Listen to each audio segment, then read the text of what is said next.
Fnatic's 14th straight victory. Thank you so much, Quickshot. We're joined here by Rainover and Yellowstar. What a game. It actually was, as a viewer, even more interesting even than the last one because OG put on a fantastic fight. First off, congratulations on the regular season record as well. Honestly, are you quite happy that you still hung on to it? Yeah, quite happy that we actually break the record, but we struggled a lot lately, and I think we can just improve way more. So it's actually good for us, and we have a lot of stuff to learn still, and this is the good part to take, you know. This is the nice part. I like that you say we've been struggling lately because to us it seems Fnatic is very dominant now also in coming back from games. But how have you felt about the fact that you've got pushed a little bit by Gambit, got pushed a little bit by Giants, got pushed here by OG in this one? Why do you think that is? I think it's because like we don't usually if you want to get early ahead, you should take some risk. There must be some risk, but we don't really want to take risk to get ahead. Like if we just go like equal 5-5 early game, then we can actually be really better in team fight. We think as ourselves, and then like we try to fight when our power spike is. So like if we don't really find a reason to fight when we have no power spike, so I think it's because of like enemy take some risk, but sometimes it works, but sometimes it doesn't work. So it's like I think it's mainly because of that. Mm-hmm. One thing that we had Sheepy on the desk before talking about shot calling. Yellowstar, previously you've had a lot of the input on shot calling. Is that still the same with this current Fnatic lineup now, this far into the split? Pretty much when it comes to the map control, to the map movement and stuff, I mainly do it. But everyone has to take part in this process because everyone has to feed information and it's a whole thing to work on and it's really complex. But yeah, mainly when it comes to the team, then I mainly do most of it. All right, let's take a look at two instances of shot calling in this game and get the first replay up on the screen. It's not that favorable for you guys, but I thought it'd be interesting to get your perspective around this dragon fight. We can roll the clip and you guys can run us through that one. Okay, so now Nunu is stuck in the pit, but we see that we go back and forth and they don't really want to come because if they come, we have way more HP.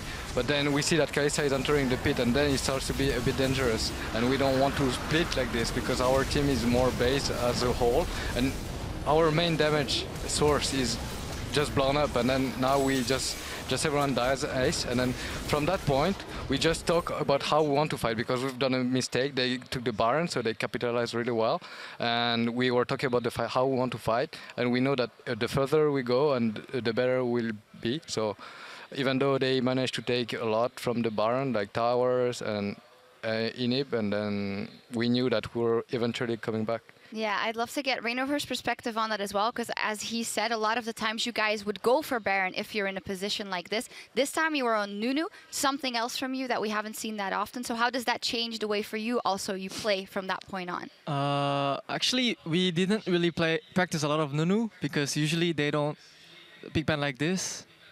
Like it was like kind of worked good against us, but I played a lot of Nunu before, and then in like this kind of game, what my role is to just, instead of like ganking or like play makes, just ward up and then just take Drake and then just try to save our lane.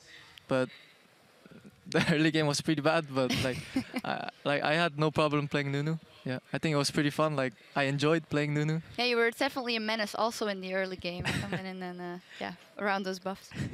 And just around the dragons in general, you guys, the later into the game, seemed a lot more comfortable. We have another replay. This was actually the replay where Forbidden would end up getting a quadra kill. And maybe you can talk us through this, because this seemed a lot better in your favor. Okay, yeah. So previously we've talked that we just have to stick together, so we have no vision, so we have to face check. So it's really good that PK is using resources on me, and then we have the Kalista to actually throw me, to take me back. And then as you see, like, we're staying together. Kalista, our main source of damage, is still alive, and then she can just go in. And Fabian is just full HP, and we can go in. They have no flashes, we have the movement speed, and then from there, after the ace, I think there was no way that they could come back. No, definitely not. You guys just absolutely steamrolled it since that moment, actually. It was quite funny to me because, of course, Peke in there, a little bit of backdooring, and then the Fnatic brush. Did you have some flashbacks? Yeah, actually, I was bringing the topic like, oh, we have no more inhibits. There is only one tower left. I'm pretty sure he's going to try to backdoor. And then I warned them, and that's why we had to put a lot of wards around our base to see what their plan was going to be. Yeah. And yeah, it was pretty much a good game. Yeah, it was a very good game. Well, finally, once again, congratulations. This also means that you guys are locked in first place. Reignover, with everything, that is a pretty nice thing to be able to say 2 weeks before the split ends. Oh, what's the question again? It's pretty nice that you guys are locked in first place as well. Yeah. Is that a good feeling to know 2 weeks in, or 2 weeks left, you guys are ready first? Like it's really weird feeling because like I don't realize, I don't realize that we did like 14-win streak, and then I don't really know if I'm playing good. I think our team synergy is really good right now, so like I'm just really happy, and then I just want to make 18-0 to have like some fancy record. So we're just gonna work more harder than before because only 4 games left. So like I think we're gonna be more disappointed because we already did 14-win streak. So I think we're gonna work really hard. For sure. Well, I can tell you, I think you're playing pretty good as is already. Congratulations, guys, getting that win streak going and locked in first place. Well, with the top of the table decided now, it's almost time to look at our next match where SK Gaming hopes to hold off the Copenhagen Wolves and stay out of auto relegation territory. More European LCS coming your way right after this. Can you tell me more? or as Huni would say, I love it. I love it. I love it. Fnatic are slowly closing in the gap. Huni stays alive. The tower's focusing amazing. One more shield. Good job, good job. Get the others, get the others. No flash Lulu, no flash Lulu, no flash Lulu. Burn.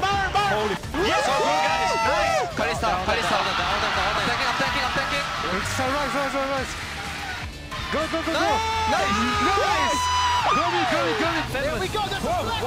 One growth comes out. Demovid has found one. Reignover has found the second. Teleport. Soaz is going to get caught out. Knocked out. That's not what you want. Fnatic have found 2. Amazing will follow suit. And the most dominant team the LCS has ever seen sets a new record